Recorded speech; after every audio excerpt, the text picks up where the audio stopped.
So I finally got the iPad Pro M2, and here's what I really think. Now, first of all, let's get Captain Obvious out of the way. The iPad Pro M2 series is not much different from the last couple of iPad Pros. You know, it's basically the same overall design. So if you're looking for something that's totally groundbreakingly different besides adding Pro to the back of that logo, you're not going to find much. I mean, the overall iPad is still that 11-inch design with the same overall bezels and everything like that. So nothing has really changed on that front. And so if you're looking for something that, just feels different, it's not here. So let's just get that out of the way first of all. On the whole, though, I still really like this design. It's super thin, it's super light, and I think it's a great, portable computer to have around the household. iPad computer have you, and if you add the Magic Keyboard and Apple Pencil, it can be quite versatile in what it can do for you. It's also much lighter than the 12.9 M2 iPad. So if you're looking for something that's super powerful and much smaller, this is going to be the way to go. Now, the next thing I think about this is that, this is a great feel compared to something like the iPad 10th generation. Reason being is has a laminated display, which is quite nice. It's lighter than that phone. It doesn't feel quite as hollow. However, you're going to pay several $100s more than that, $300 or so, but you're going to get a much more premium feel, and the display is much smoother. So that's something I wanted to point out as well. I do think the screen should have been brighter. This iPad still only hits 600 nits of brightness, which is nothing compared to the higher end iPad 12.9, which can hit 1000 nits. So definitely this thing should be brighter. To be a Pro device, come on Apple, let's up the brightness on this Pro iPad, as it's not fair that the 12.9 users get a brighter display and they're technically supposed to both be Pro iPads. So I want to see a brighter display on the next model. It just, for me, it's not cutting it no more on the 11-inch. You keep giving us the same display year after year, whereas you actually upgraded the 12.9 last year. Not happy with that. But the overall display itself, I mean, it's not like I'm unhappy with using it. It's still a sharp, smooth panel. I'm just saying, for the money and for the fact that we've had this several times, it's just not super impressive anymore. It's just a good panel that we're kind of used to with this 11-inch model. Now, if you've never had the 11-inch model, you're coming from a cheaper iPad. Anytime you go to something better, it's going to feel much better. But for iPad Pro users who are looking to upgrade, definitely not major in that front. However, I will say one thing. I feel like this iPad is just super, super fast, and it is with the M2 CPU, 8 gigabytes of RAM, clocked at a higher speed than before. Combine that with the 120 hertz, man, this thing flies. So, I mean, it's ridiculous how fast this is.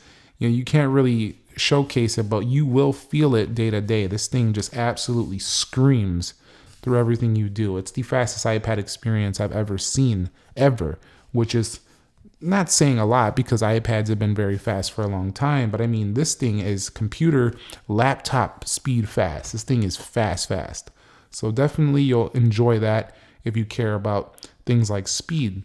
Now, the next thing I want to say about this iPad Pro is on the rear, it definitely lets you know it says iPad Pro. I mean, not that you're going to be looking at the rear that much, but no funny business down here letting you know it's not just another iPad. It's an iPad Pro. So you definitely know right there. Kind of neat that they put that there. It's kind of like the MacBook Pros and stuff like that, where you can see stuff and definitely let you know when you're looking at the iPads in the store, okay, that one over there is the iPad. This is the iPad Pro. So do keep that in mind. The next thing I want to talk about is the experience with the Magic Keyboard.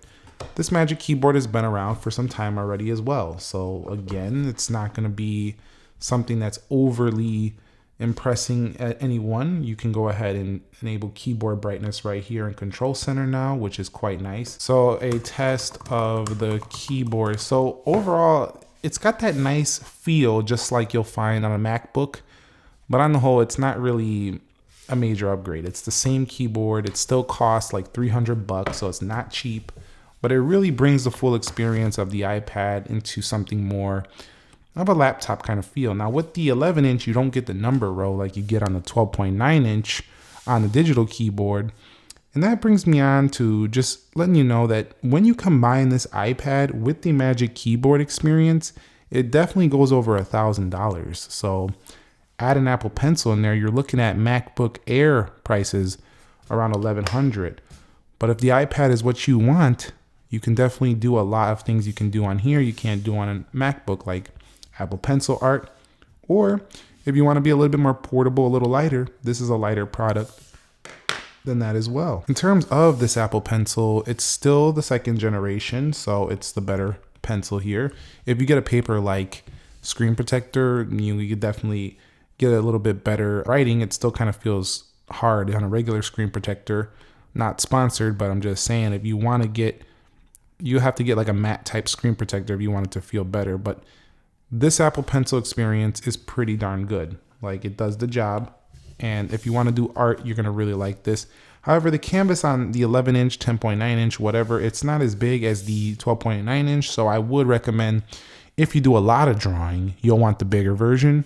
If you want to do drawing on the go, on the move, if you want to do art stuff on the move, you'll want to do it here. You can also just use the Apple Pencil to navigate stuff and scribble as well on here to find applications and stuff like that. So it's not like it's limited just to drawing. It does have its uses, but at the end of the day, I don't use it too much, just for notes here and there, but it's still a pretty great option if you want to get that Apple Pencil. Next thing I want to say is I think this iPad is just kind of starting to feel a little boring. Not because it's a bad product, it's actually an amazing product, but it's kind of so good that it's just kind of feeling boring these days. They keep making an iPad that feels like the last version of the same iPad. So to me, it just kind of feels like, are we going to get anything different soon? Like with the iPad Pro, it just feels like same old every year. Yeah, we have a faster CPU, but at the end of the day, iPads have been performing well, and it's not like having an older iPad was ruining your everyday experience because it was too slow. It was never slow. I've never had an iPad Pro that was slow. So the speed is probably not going to be enough for everybody. But if you haven't had one and you're picking one up, now you're getting the fastest one available. I do like how with these new iPads, especially the Pro models, they're allowing you to put these scaling options where you go down here and display and you could change the view to more space. Now what that does is it kind of scales the display out so you have more space to operate this thing in the Magic Keyboard. It allows you to have a bigger overall experience when you are using the browser and you're doing multitasking. It just feels a lot more like a laptop with this scaling option. However, if you want to go back to the regular iPad mode, you'll go right there. So the software is iPadOS 16.1.1 right now, and it does bring that nice stage manager feature right here, which can only be found in this size format for the iPad. So if we go ahead, or the iPad Pro, so if we go ahead, you'll see right here, we can bring in other applications like that, and it can really improve multitasking if that's something that you care about quite a bit. Stage Manager definitely brings a lot more useful things for multitasking. Ability to go between these applications really improves it quite a bit, but at the end of the day, we still don't have Mac-like software on here, so you're still going to be limited to using mobile applications, even though you can put them on the side. It's still a very productive device. I feel like you just got to know how to use iPadOS in a way to make it productive, but it can still be very useful at the end of the day. Software was a definite nice upgrade this year, but definitely you're going to see you get these new iPad wallpapers here. They give you two new ones down here. So you get this pinkish one right here, and then you get this purplish blue one right there. So those are kind of like the new things. And of course, there's much more. We're not going to go over every single feature. They did bring the weather application, which is amazing. We've been needing this forever. Now we're just waiting on getting the calculator app, because I still have to download my own calculator app. Next up, I think the battery life is quite good. You know, it's still a 10-hour all-day battery life iPad. It does the job.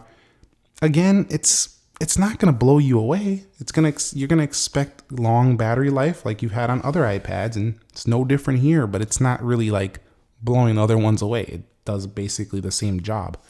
So again, not much change there. I think for a camera experience though, you get a darn good experience for an iPad here. Let me go ahead and find the camera wherever it is. you get a really good camera experience on this iPad. So if you're looking for a good camera for an iPad, you can go ultra wide right there. You can zoom in a little bit, pretty solid video. On the front, you can actually go out like that, wide angle, so really good for conferences, although the camera's still up here on the top part. So not like the 10th gen where they put it over here. This one still has it on the side, which is a little bit weird. Like they brought a better feature to a cheaper iPad. I don't really understand that. So they can put it up here on the next Pro. Overall, at the end of the day, I don't want to like go on about every single little detail, every single little feature. You know what you're getting here. You're getting a super smooth, super fast iPad with all the applications you want. You get the Apple Pencil. You don't get it. You got to buy it. You buy the Apple Pencil, you buy the Magic Keyboard, and you have close to a full computer experience, but you're still running the mobile iPad OS. However, iPad OS is getting much more powerful, and with the M2 on here, this is a good investment in an iPad if you want to keep this thing super long time, because the CPU is not going to be slow for many years. Not that the other ones were, but this one's even more powerful. So I mean, like much more powerful. So this is a true like 5-year iPad if you want to keep it that long. So definitely you are paying a lot, but you're getting longevity with this product. However, you're not getting a redesign. You're not getting something that's groundbreakingly different. So if you're looking for something super different, it's not here. So that's what I really think of it. It's kind of like the other products they've been launching this year. More of the same, but faster. They improved a lot of the internals this year. They didn't really they didn't really introduce something that's going to wow us in the change of design. So overall, I definitely like it. I think it's better than the 10th gen iPad, and I think it's a powerful, portable machine, but it's not something we haven't seen before. That's my final take. Thumbs up if you enjoyed it. Subscribe if you haven't already. Let me know if you're picking up the iPad M2 or not. Are you picking up another iPad this year? Or you're just bored with iPads? Let me know down below in the comments section. Thumbs up if you enjoyed it. Subscribe if you haven't already. Nick here. Be sure to be well, and peace.